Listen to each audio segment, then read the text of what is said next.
Thanks for coming out tonight. I appreciate you guys supporting local art. Not only are you interested in art, but you're interested in hearing the story about art. So thanks for listening tonight. Thank you, Gundy. Thanks for having me here. I really appreciate having the space, having your support, so thank you. Also, thank you for having these artist talks. You and Abby having these artist talks. It's definitely easier to sit on the other side of an artist talk, but I look forward to sharing some ideas about my grouping of art here. I want to thank my family. My daughter, Lucy's right up here. She goes to a lot of art drops with me.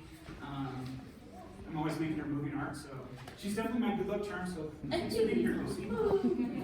I want to thank my wife. She's not here tonight, but she's definitely my best and worst critic. She tells me things that I need to hear when I show her my art. She definitely tells me things she likes, but she definitely tells me things she does not like. And I really appreciate that. It's good to have someone looking at your art and telling you what you need to hear. One thing we'll never agree on is I usually start my paintings with a kind of a brown wash, and she's always wanting me to cover it up, and I love it. So we'll keep going with the brown wash.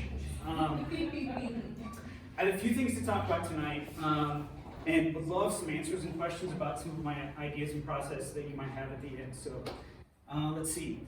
I'm going to start tonight with some questions I got in opening.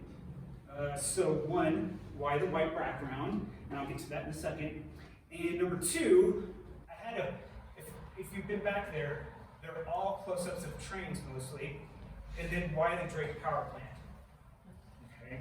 So to address the Drake power plant first, that comes from a love of urban landscapes. Years ago, I started painting old photos that I had taken in high school. And I had done a painting of one of those old photos from high school. And I wasn't quite satisfied with it. This is that painting from, I think,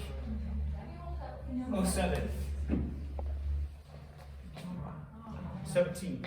And this is actually, since I was in high school, 94, 95, this is the Colorado Bridge before it became the Colorado Bridge. These are the pylons up and stuff. And we would hang down at the tracks. Of course, there's trains down here. And you have the power plant back there. So I wasn't really satisfied with this image. It was something that I really wanted to readdress again. Especially now that the Drake power plant is probably going to go away. So I readdressed this idea. The trains and the tracks haven't changed for years, but the landscape around them are constantly changing. We continue to update and polish the industrial areas of our city and other cities, but the trains and the tracks and their story always stays the same. And that consistency is important to me. It's important to preserve those ideas. So that's kind of why we did the Drake. But you do see a little tiny train in there that I captured. That was over, if you've been to the new Olympic Training Center area. I stood on the bridge and took a picture of that. To address the first question, why the white background?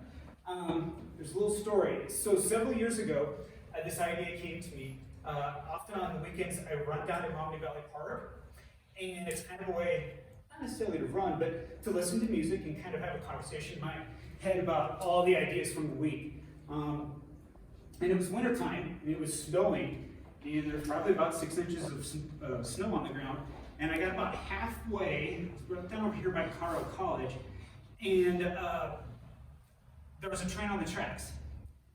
And I stood in the middle of snow, and I was in awe of just how big this train was, but yet how silent it was, and how powerful it was.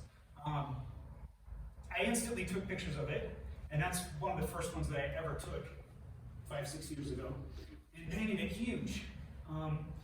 Because it was snowing, there's no background really, and usually I do start with the background, so I just left it.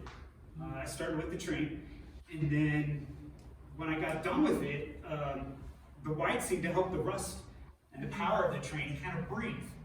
Like, if I'm going to put clouds in here, you're going to be looking at all these swirly clouds. I really like just how it breathes.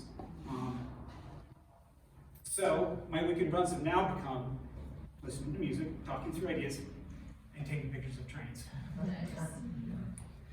This opened my eyes to a conversation that I see on boxcars.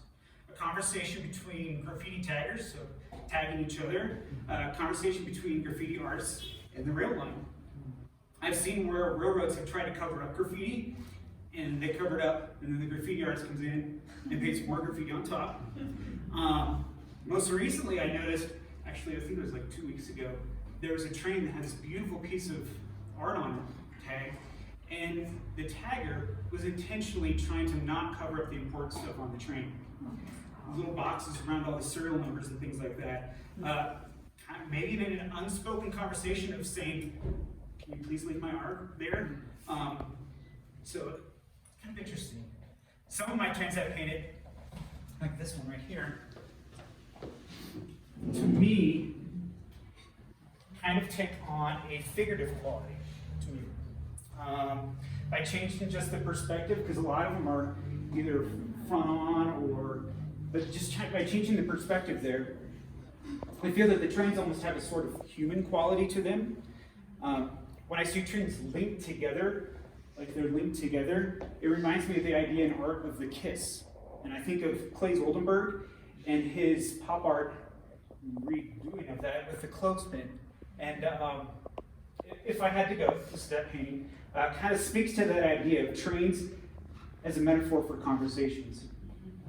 So, and that's definitely where the title kind of came from too. So, that's pretty much what I had to talk about. I appreciate all of you coming and listening to